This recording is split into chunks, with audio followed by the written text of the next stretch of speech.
Now at 10, this is Fox 61, Connecticut's news station. Tonight at 10, an investigation in North Canaan. Reports came in of a suspicious package at a business there. 2 workers were taken to the hospital and hundreds of others had to go through a decontamination shower, all as a precaution after this incident. Thanks for joining us for the Fox 61 News at 10. I'm Brent Harden. And I'm Sarah Sanchez. We're told this is a very extensive investigation involving several federal agencies. It's all happening at the Becton Dickinson facility on Graceway in town. It's a medical tech company that makes a wide range of different medical devices and instruments. Fox 61's Stefan Reels has more on what authorities are looking into tonight. Yeah, 2 employees from the Becton Dickinson facility out here in North Canaan were rushed to a local hospital after they opened up a suspicious package that had been delivered to the building. After that, employees here were surprised to see more than 100 first responders show up. Authorities believe 2 employees at the Becton Dickinson facility in North Canaan opened the mysterious package in question around 8:30 Thursday morning. From there, state police, DEEP, and local fire departments responded to the scene to investigate what was inside that package. With little to go off of except an unusual mail address, those 2 employees were taken to the hospital as a precaution and given antibiotics. Instantly realized when it was opened that it is not a package that should be coming to this facility. At this point, we've been working since 3:30 this afternoon at decontaminating all the employees of the company. The substance inside the package is believed to have been something that travels primarily through the air. And given the possibility it went through the ventilation system at the facility, roughly 300 people, including John Lills, had to go through a precautionary decontamination process. They had to take a shower on site and leave their clothes and everything possible at Becton Dickinson to prevent the spread of a possible contamination. You can only take your driver's license and your vehicle keys and your phone. That's it. DEEP says there's no active threat right now. No word yet if anything criminal was involved. However, the FBI is leading the investigation. While the package was shipped to Rocky Hill for analysis and people waited to go home, workers coming in for their evening shift were shocked to learn what had happened before they were told they would not go into work on Thursday. Many tell Fox 61 they're just grateful no one was hurt. I just hope everyone's safe and we get through this. Out here, the Becton Dickinson facility will continue to remain closed until those lab results are gone over about what was in the package. But a DEEP spokesperson tells me that could be as soon as Monday. In North Canaan, Stefan Reels, Fox 61. Thank you, Stefan. We have breaking news here at 10:03 from Plymouth, where police and fire departments are investigating an oxygen tank explosion. Plymouth police reported it happened on Frankie Lane a little before 8 o'clock this evening. Police say there were injuries as a result of the explosion, but we don't know how many or how severe. We are working to gather more information, and we'll update you as we learn more. Also breaking tonight from Naugatuck, we now know the crash this afternoon along Route 8 South is deadly. State police provided us with new information just minutes before we came on air.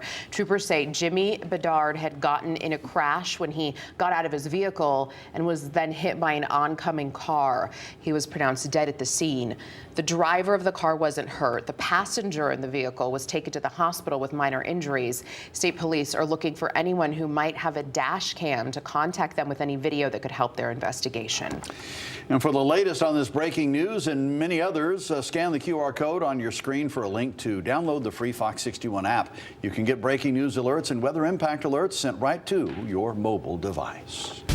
All right, time for a check on tonight's weather with Chief Meteorologist Rachel Frank. Yeah, so Rachel, will tonight be rain-free? Yeah, I think so. It's just going to be a little bit damp with some areas of fog and mist, but I don't think we'll see any actual rain, if that makes sense. Taking a look at visibility, we're down around 2 miles for Waterbury, 2.5 miles for Groton, and I think that fog will only continue to increase as we head through the overnight hours. But notice there's nothing on the radar. At this time yesterday, we were seeing showers, even locally heavier downpours. That's not an issue tonight, but it is warm and it is muggy for the first time of the season, you are really feeling that almost summertime humidity. Low to mid 60s out there tonight, upper 50s in Groton, and we're looking at overnight lows near 60 degrees. Check in with the Fox 61 morning show crew. They'll let you know if there's any trouble spots to start off the day tomorrow with reduced visibility. So it's overcast, it's a bit misty and foggy to begin your Friday, but I think clouds will break for at least some sunshine as we head through the afternoon tomorrow, and that makes it a warmer day. We're looking at highs between 75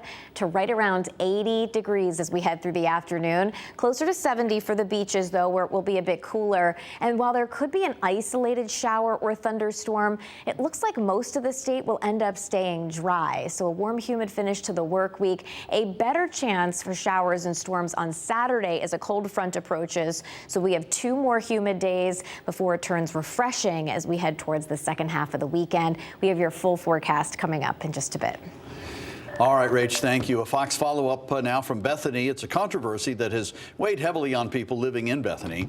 And now there's a new report out in the wake of the investigation into a former Parks and Rec employee who was arrested for sexual misconduct. The report addresses what was deemed wrong and what actions should have been taken. Fox 61's Kay Pattyfoot has been following the story and explains more. A detailed report is now public outlining the alleged actions of former Parks and Rec employee Anthony Mastrangelo, who was arrested on several charges of sexual misconduct, which led to the resignation of the Parks and Rec director and has left the department with many unanswered questions. The town asked a law firm and retired judge to review what happened over the course of 2 years when minors and their parents reported Anthony Mastrangelo sexually abused them. The report outlines specific dates on when reports to DCF were made and investigation timelines. Most noticeably, it documents that the first selectman knew the nature of these reports and kept Mastrangelo employed part-time for the town. There's a lot to sift through with this report. It's over 200 pages long. We're going through it and we'll have more details on this report at 11. For now, in Bethany, Kay Pattyfoot, Fox 61. A lifeline that offers free support and resources to people who've lost loved ones to homicide all over Connecticut could soon be cut off. Leaders of the nonprofit Survivors of Homicide say their organization is in danger of closing. It's at risk of losing federal funding next month. As Fox 61's Angelo Bavaro shows us, the group is now turning to the public for help. Survivors of Homicide hosted a fundraiser here at the Texas Roadhouse in Waterbury with a raffle and 10% of food purchases going to the organization. Still, the nonprofit is facing an uphill battle as it says it is set to lose 80% of its federal funding at the end of June. At Texas Roadhouse in Waterbury, Thursday's dinner rush was served with the side of purpose. A mother should never bury her child, and it's a pain I wish on nobody. Jennifer Shahada knows that pain. Her son, Jorge Luis Delgado Jr., was 23 when he was shot and killed in New Haven 3 years ago. And to this day, we still don't have justice for him. When we first had the homicide in our family, I didn't know who to call. Nancy Gordon is Jennifer's mother. I started calling local support groups, grief groups. It wasn't for me. What was for the family, nonprofit organization Survivors of Homicide. We do a whole variety of services here, everything from one-on-one counseling, we run support groups, we do court support for people, we kind of do liaison work with detectives and prosecutors. We're an extended family. The organization hosted Thursday's fundraiser as all those services are threatened by struggles with federal funding, which the nonprofit primarily runs on. It actually comes from criminal cases, fines, and forfeitures that are cases on the federal level. So right now we are facing a lull in funding. We call it COVID lull because there were no cases going on 2020, 2021 because of the pandemic. So we're starting to hit the period of time where we need the money from those years. Survivors of Homicide Director of Victim Services Jessica Pisano calls the potential 80% cut devastating. We're already super small as it is, with just the two of us. Our annual budget is $138,000 a year. Everything else that we need, we have to fundraise for. Now the race is on to keep the doors open. We're trying to get some state funding to even just to help us through temporarily to help the gap. We love you. Before the work to help those who have already lost so much is also lost. A lot of people really don't care until you lose a loved one, and it just doesn't hit home until you go through it. To learn more about supporting survivors of homicide, you can visit our website, that is fox61.com. Reporting in Waterbury, I'm Angelo Bavaro, Fox 61. Well, the Bloomfield Police Department needs your help to identify a man who they say stole a golf putter. Take a look at pictures here. These were released today on the police Facebook page. They say this man took a high-value golf club yesterday just before 4:30 in the afternoon at the Wintonberry Hills Golf Course. If you have any information that could help police, please contact Bloomfield Police, and you can remain confidential.